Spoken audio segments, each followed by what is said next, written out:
First time I ever tried to write this down. First time I ever tried to write this down. First time I ever tried to write this down. First time I ever tried to write this down. First time mailing anyone outside the family. I'm leaving out time and location and some other details because I'm still scared what might happen with it publicly, I guess. Summer before 8th grade, me and two of my friends snuck out at midnight to go walk around the neighborhood and go see these girls on the next block who were having a sleepover. We turn a corner in our neighborhood and there's this huge black blimp-shaped thing in the sky, like the pictures of the Hindenburg, but bigger than that and as close if not closer. Completely silent and the size of at least 4 to 5 football fields across, no exaggeration. Even though I was young. We stare at it in trance, asking each other over and over again to see it, which we all agree that we do, standing there frozen in one place. It's like black polished gunmetal. No lights, no sound, no anything. It's just hovering there. And then, I don't know what happened, but time clearly jumps. Next thing I remember is the craft ship government experiment. Wherever the hell it is has gone and there's a tiny glowing white barbell thing in the sky, seemingly slowly falling to earth with wisps of smoke coming off it.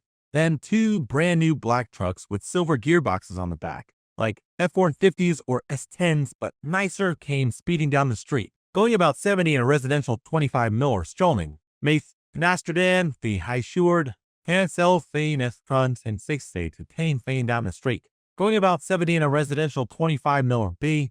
So don't know how or why we did that. We all grew up and I sort of lost touch with him too. We did reconnect over Facebook and such over the years, but it was like there was something between us neither of us wanted to touch or talk about. Looking back on it now, there's no way we could have been the only ones to see it. It wasn't that late at night and it was over a heavily populated suburb of a major city. The idea of this has always scared me more than any sort of possible abduction scenario. That there were others and we're all voluntarily suffering a sort of collective amnesia, except in how we're not. I thought about hypnosis, but that scared me too, plus I'm not sure if I'd trust the results. I was just a kid then, and I'm not sure if I could trust the hypnotist.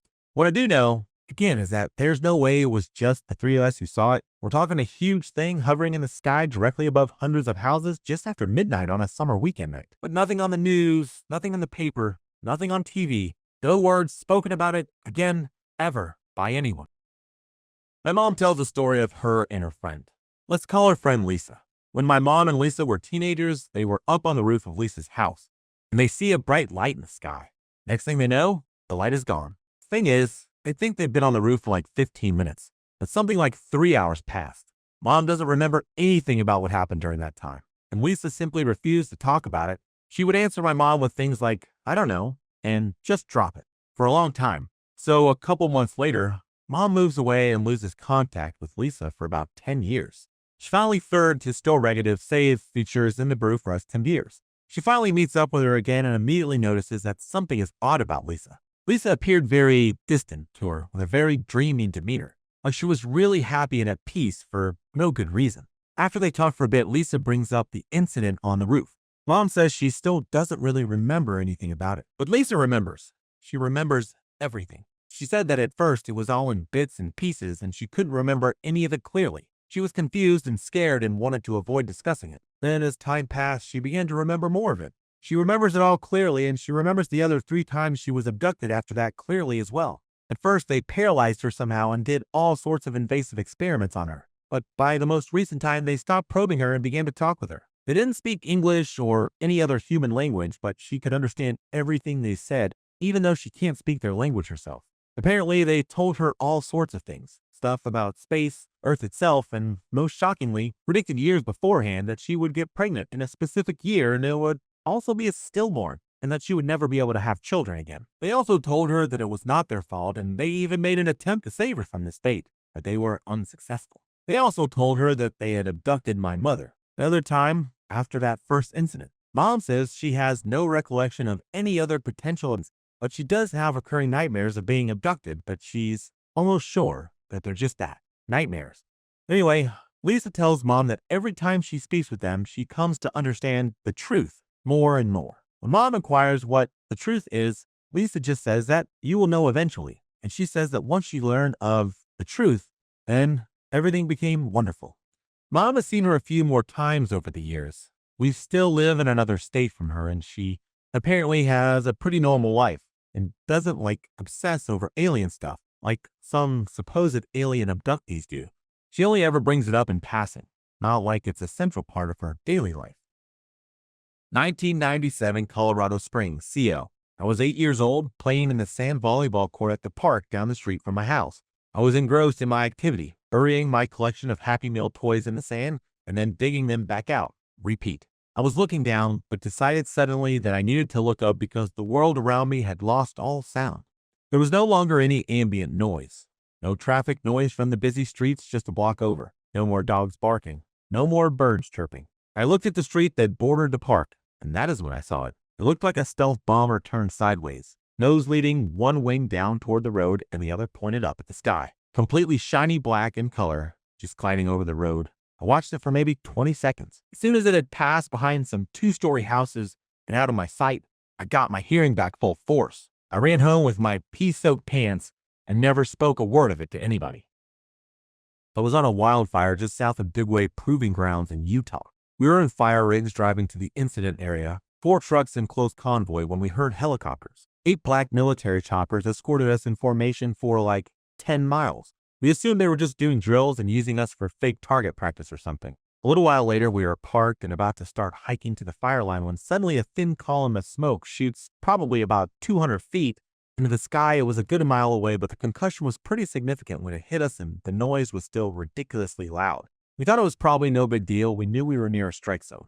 A good 5 minutes later, an aircraft like nothing I've ever seen flew by us at maybe 500 feet, and the amazing was that the noise was still ridiculously loud. We thought it was probably no big deal. We knew we were near a strike zone. A good 5 minutes later, an aircraft like nothing I have ever seen flew by us at maybe 500 feet. It was flat black and sort of rectangular, but with fins and wells on the underside. It was moving pretty slow and was dead silent, so I have to assume it was some sort of stealth glider. Sounds ridiculous, but it immediately reminded me of a huge flying Batmobile. Time Burton era. After that, some military personnel got on our radio frequency and instructed us to leave the area immediately.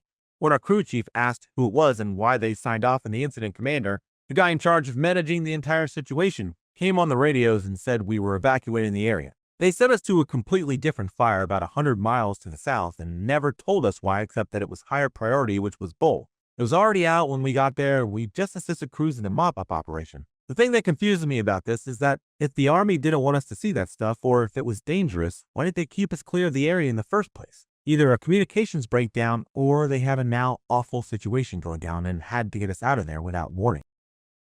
I can't say for sure what happened to me that night, but here is what I know. I was driving home for the weekend from school at Indiana University. It takes me about 2 hours to get home, and I left Bloomington around 10:00 p.m.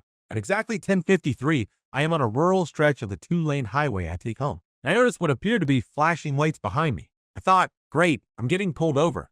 So I turned onto the next country road about a quarter mile from where I noticed the lights. As the car came to a stop and I started to open my glove box to get out my registration and proof of it, the lights suddenly disappeared and no car drove past. Now here is where the story takes a turn for the weird, and I'm sure you guys will think I'm just making it all up because it really does seem like something straight out of a typical UFO movie or story. The electronics in my car started to go haywire. The radio was randomly changing stations while the volume kept going up and down while the dome light and headlights start to flicker and turn off and back on.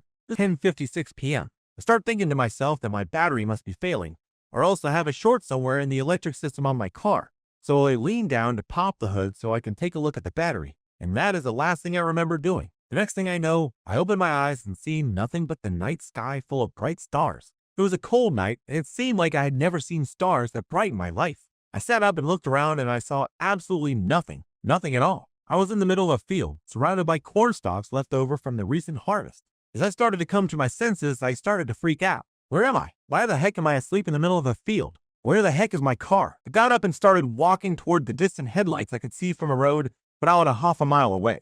When I got to the nearest intersection, I looked at the signs which read 350N and 50W. I was half a mile away from my car, which was just right off the main road. Walking toward the headlights I could see on the main road. I can't say how long it took me to walk the half mile, but it couldn't have been more than 10 or 15 minutes. When I arrived at my car, all the lights were out. My battery had died, which struck me as odd because I couldn't have been gone for that long. I looked at my phone, which was sitting on the passenger seat, and the time was 2:17 a.m. Over 3 hours had passed since I turned off onto the side road for the flashing lights behind me. I remember sitting in my car completely dumbfounded, wondering what the hell had just happened to me. After about half an hour of just sitting there, I remembered that my battery was dead. So I got on the phone and called AAA to come out and give me a jump. It took about an hour for them to get out to me since I was a good distance away from the nearest town, during which time I just sat in silence, running through the possible scenarios in my head concerning what had just happened. To this day, I couldn't tell you what really happened to me that night. All I know is I can't think of any plausible explanation as to why I woke up over half a mile away from my car in the middle of a cornfield more than 3 hours after I'd stopped. I've only shared this story with one other person, my uncle. I'm sure people would either look at me like I'm crazy or they would call bull on the whole story. And I can't blame them. If somebody came to me with a story like that so closely mirrors the stereotypical encounter story, I probably wouldn't believe them either.